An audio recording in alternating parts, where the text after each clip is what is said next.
Welcome to the Slop Temple. We pray this video helps. You start by confirming the account meets voice chat eligibility and age requirements. This is essential because Roblox gates the feature. Once done, update the Roblox app and fully restart your phone to clear temporary issues. Make sure you grant microphone permission in both system settings and the Roblox app. Without it, nothing will transmit.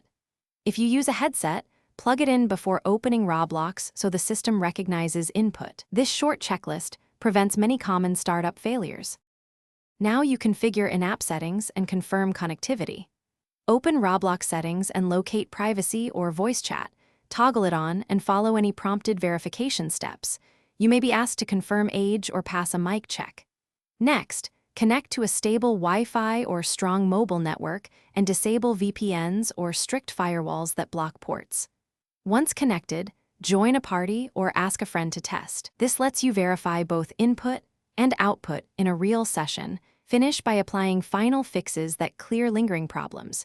You can force close Roblox, clear the app cache, or reinstall if permissions seem stuck. This replaces corrupted files and reset settings. If audio still fails, reset network settings or try a different Wi-Fi or mobile hotspot to rule out ISP blocks. Make sure your phone's mic works in other apps. If nothing works, toggle microphone permission off and on. Then restart the device. This simple step often restores access without deeper changes. Thanks for watching. Consider subscribing if we helped you.